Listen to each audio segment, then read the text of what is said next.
Hey YouTube, Ethan here. Let's talk about shipping networks and oxygen not included. Building a shipping network is critical for reducing the workload of your duplicants because shipping networks will eliminate as many of the supply errands that they take on as possible. In this video, I'm going to cover what each critical component of a shipping network is responsible for, and I'll try to put in as many tips on how you can make the most of their usage in your playthroughs. I'll also go over some of the simple ways that I use shipping in my playthrough. By understanding the simple builds, you'll be able to apply that knowledge to build more complex and elaborate networks. After all, even the most complex of shipping networks are just simple designs that are fitted together to work as one. I'll be showing you this using my sandbox asteroid that helps me make tutorials for YouTube, but everything is straightforward enough that you can transfer it over to your own playthroughs effortlessly. I hope that by the end of this video, you're able to use this information to create efficient networks for your own colony and improve the efficiency of your duplicants. A shipping network can be as easy as transporting meat from a critter ranch or a starvation ranch to your kitchen, such as this scenario here, where the pacus that evolve into meat will be able to be transferred right over top of the electric grill. Or something much more elaborate like moving refined metals from volcanoes and then cooling them before your duplicants are allowed to use them. There are some obvious uses for shipping that I'll go over in this guide, but don't be afraid to get creative and see what you can come up with in your own games in order to improve the efficiency of your duplicants in your own colony. Shipping goes hand in hand with automation, but it does not need to be used together in order for it to function. Applying automation will enhance the capabilities of your shipping network, so it's good to get familiar with the automation itself as you start building more complex shipping networks. Before we get started, let's take a look at how to unlock shipping. Aside from researching it, which is the obvious part, how else do you use shipping in your playthroughs? Shipping is incredibly useful at almost any stage in the game, but unfortunately, you won't be able to build any shipping networks until one of your duplicants learns the mechatronics engineering skill, which requires at least 5 skill points to be put into a single duplicant. So even after you've researched all of your shipping, you still can't build anything until one of your duplicants has learned the skill. Because I like to prioritize shipping in my playthroughs, I often pick a duplicant at the start of my playthrough that has interest in operating, because this will allow them to learn 3 out of the 5 skills necessary in the skill tree with a morale bonus. This lets me rush shipping for one duplicant early on without going past their stress levels. For example, Quinn has interest in operating. That means that she will get a morale bonus for learning each of the operating skills when I put skill points into that trait. It would benefit her even more if she had 2 interests in operating and supplying, because then you could rush shipping even quicker without her becoming stressed during your playthroughs. Also, it's worth pointing out that improved carrying 1 and 2 are incredibly useful skills to give to your duplicants, because likewise with shipping, this cuts down on the amount of trips that your duplicants have to do for supplying errands. So even as you're trying to level up a duplicant to learn shipping, having skill points be put into duplicants that will increase their carrying capacity will still greatly benefit your playthrough and your colony. On the other hand, operating isn't as useful in the early game, so I always prioritize putting skill points into improved carrying 1 and improved carrying 2 before I start putting them into operating. This helps me get the most out of duplicants early on if I'm not specializing them in any other skill. This is a very small optimization, and it's not something that's required for you to rush shipping in the early game, but it's something that you might want to consider if you have a hard time keeping the duplicant stress levels at a minimum. The basics of all shipping networks is going to involve a conveyor loader, which loads materials onto the rails themselves, and an exit point, like a chute. A conveyor loader cannot pick up materials manually. It needs to be loaded by either an autosweeper or a duplicant, if you have the box checked for allowing manual use. While loading with a duplicant may seem redundant, there are times where I found this useful, such as loading hot materials into a cooling system before introducing those materials in their heated state into your base. Obviously, this would increase the temperature of your base rapidly, and it could potentially kill crops and thus your colony. There's a checkbox on all conveyor loaders that toggles whether you can allow manual use by duplicants or not. If you have this unchecked, then the conveyor loader must be loaded by an autosweeper. You just need to remember that if you allow the duplicants to load your conveyor loaders manually, that you must block off the exit chute, or your duplicants will simply reload the loader over and over again, as you can see Harold doing right here. So you're going to need to create a barrier of some sort in order to prevent this from happening. You could simply make a hole that is 3 tiles deep, and your duplicants will not be able to access the materials, but that's not very aesthetically pleasing. So I encourage you to only do this in very niche scenarios where you don't have to build entire infrastructure around keeping your duplicants from loading the conveyor loaders manually. Otherwise, you might as well just use an autosweeper at that point.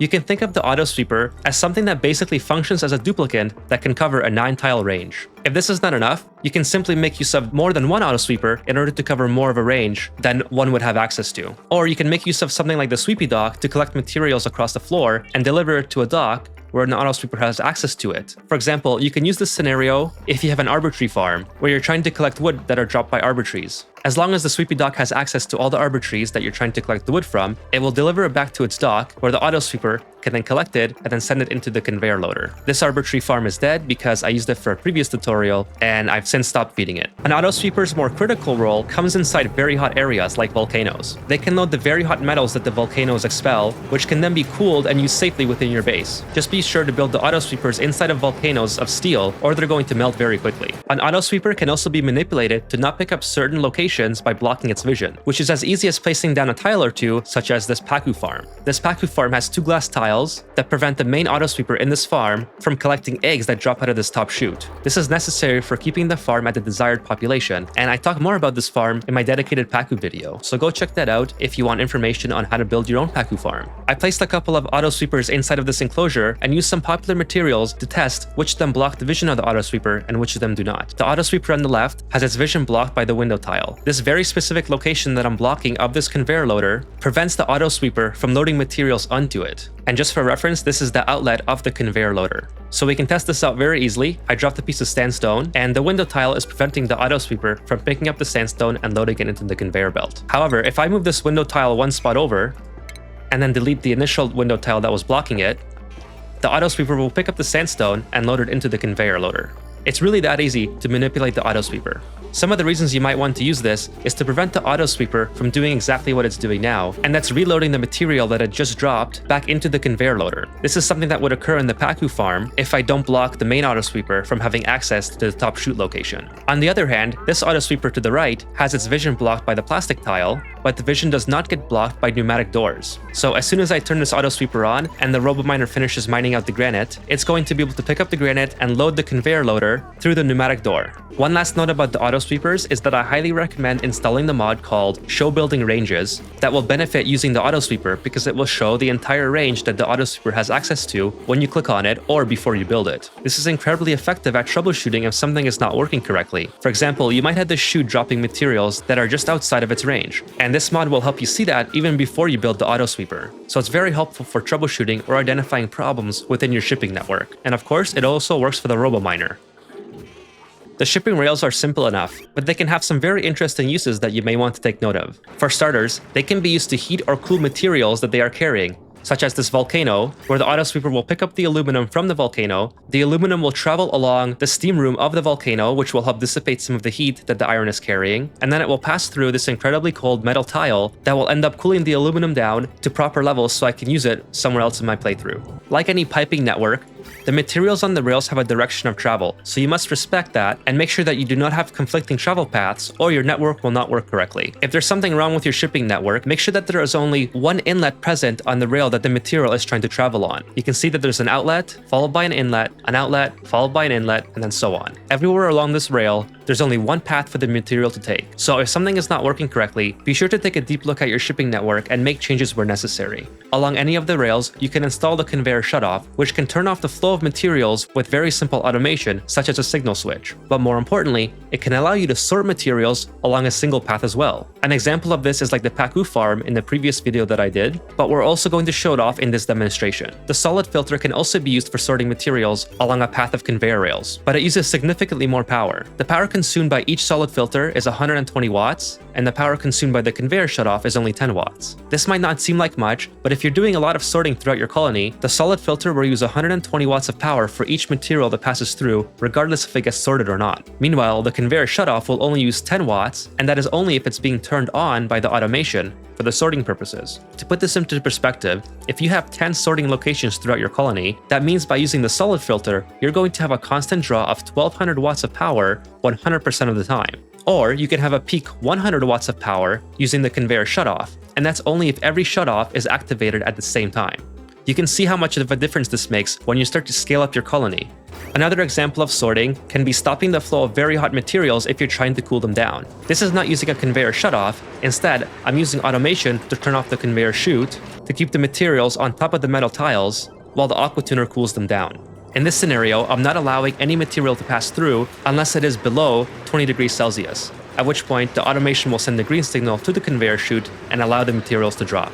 Speaking of the conveyor chute, the endpoint of every single shipping network must have something that allows the materials to be offloaded, and that can be the chute that we just talked about, or the conveyor receptacle, which stores materials at the end of the rail that can be grabbed by an auto sweeper or a duplicant. The receptacle can seem redundant at first when compared to the conveyor chute, but it is very useful because you can apply automation to it and it will keep your area tidy. The chute is more useful if you're doing something like dropping eggs that you want to hatch. Don't forget that all eggs have a viability stat, and if the viability drops to 0, the egg will produce a raw egg and an eggshell rather than a critter. And eggs resting on conveyor rails or inside receptacles, or any sort of storage bin, will cause the viability to eventually drop to 0. Finally, we have the last critical component, and that is the RoboMiner. The RoboMiner is going to be incredibly useful in places like volcanoes, shovel ranches, clearing space debris, or anywhere else where you have an unwanted solid tile buildup. The RoboMiner simply digs out solid tiles within its reach. In volcano scenarios, this could mean that the material coming from the volcanoes cools down too quickly, or cools down because you haven't extracted it from the chamber yet, and therefore becomes a solid tile. Again, bear in mind that if you do build it inside volcanoes, you must build it out of steel or something that can withstand the temperatures inside of the volcano chamber. The miner has no regard for what type of tile that it's going to mine. In this case, it's mining the granite, which will then allow the auto sweeper to pick up the material and load it into the conveyor loaders, if they were enabled. So these are the basic buildings that you'll need to know in order to implement shipping into your colony. If you have the Spaced Out DLC installed, you will find the solid rocket port loader and the solid rocket port unloader to be incredibly useful as well to transfer cargo to and from your rockets. And of course, they also come with their own filters. So let's take a look at how a shipping network might look, but a very condensed version so we can see everything in action all at once. The very first conveyor shutoff simply blocks every single type of material that is on the rail from passing through if it is getting a red signal from the automation. So we're going to turn it on, and just like that, we can start passing materials through. The solid filter is set to filter out the drakelet egg, meaning that once it detects the drakelet egg, it will send it through its orange output shaft down into the bottom chute. Everything else, including different types of eggs, will come out the regular green output shaft and continue heading along the rail. So we can see that in action, where the drakelet egg passes through the orange output and the glossy drakelet egg passes through the green. This conveyor shutoff, which is my preference to use as opposed to the solid filter, is controlled by the adjacent automation. The automation is a conveyor rail thermal sensor. The conveyor rail thermal sensor can be set to whatever parameters you choose. Once a green signal is sent, it will turn the conveyor shutoff on and allow materials that meet the proper requirements to pass through the shutoff and thus get sorted into the appropriate place within your base. In this case, this conveyor shutoff is sending a green signal if the material that it detects is below 20 degrees Celsius, which this granite is, it's 19.3. And the material that continued to pass is also granite, but it's at 26 degrees Celsius. So you can use some very simple automation in order to filter out hot or cold objects depending on where you need it. The second conveyor shutoff is controlled by a conveyor rail element sensor, and in this case I'm looking for a barbecue. So obviously this means that when barbecue passes this sensor, it's going to send a green signal to this conveyor shutoff and allow the barbecue to pass through the conveyor shutoff rather than along the rail past it. And you can see this in action. The barbecue will trigger the sensor, turn on the conveyor shutoff, and fall down below. And the mush fry keeps going. The last conveyor shutoff is controlled by a conveyor rail germ sensor, and this will send a green signal if it detects germs on the material that's passing through that is greater than 1. So I have some granite coming down the line, and the first piece of granite has germs on it, so it's going to send it into the conveyor receptacle. The second block of granite that's coming through has no germs on it whatsoever, so the conveyor rail germ sensor is going to send the red signal, shutting off the conveyor shutoff, and sending the granite through all the way to the very end receptacle. You can also use auto sweepers with something like the automatic dispenser that doesn't appear in the shipping tab. They can be used with automatic dispensers as well, or other buildings such as rock crushers, electric grills in your kitchen, refrigerators, and so on. So definitely experiment with the auto sweeper to find all of the different uses that can benefit your colony. Just be sure that if you do use something like the automatic dispenser, that the auto sweeper does not have access to where the automatic dispenser places the materials, otherwise it will grab it back up and load it back into the automatic dispenser, as we talked about earlier in the tutorial. The last thing that I want to mention is the Sweepy Dock. If you've never used this adorable little machine, it basically picks up any material that is along the floor that it's able to travel on. It cannot use ladders and it cannot hop over gaps in flooring. In this scenario, I have it working endlessly to pick up the gold that is at the very end of this chamber, load it into its Sweepy Dock, where the auto sweeper then picks it up, loads it into the conveyor loader, and the conveyor rail sends it all the way to the end again. Obviously, this is not a very efficient method to use the Sweepy Dock for, but it's just an example of a way that you can automate your tidying within your base so it's not left all up to your duplicants. And like I mentioned earlier, this is useful for something like an arbor tree farm where you're collecting the wood, or perhaps even a farm for your crops that may drop a lot of seeds, and you don't want to build many auto sweepers to pick up all the material that is dropped from your crops. I hope that you enjoyed this introduction into shipping and some of the various methods that you can use in order to improve shipping throughout your colony. Like I said in the beginning, a complicated shipping network is just a bunch of small shipping networks put together to work in unison. So if you ever see someone with a playthrough where they're doing very complex builds, try to break it down into much smaller builds and just add to it as your colony grows. It may seem like a tall task to build a very elaborate shipping method, but always remember that all shipping methods are just very small ones placed together. If you did enjoy the video, or if you made it this far, be sure to leave a rating, as this helps me out greatly in the algorithm so more people can get to see my videos. Also, let me know down below what you learned or any tips that you may have for the demonstrations that I showed in this video. And if you're not subscribed already, be sure to do so, as I have much more Oxygen Not Included content to come. Rest assured that I do read all the comments and that I have taken note of the requests that people have made to do tutorials on. It's just a matter of time constraints to get those videos out. I want to thank those of you who have been around with me in the recent weeks and months and watching my videos and supporting me through liking and commenting. It means so much to me that I get to share this game that I love playing and that you guys enjoy watching the tutorials that I'm able to put out. So until the next one, I'm Ethan, and I'll talk to you guys later.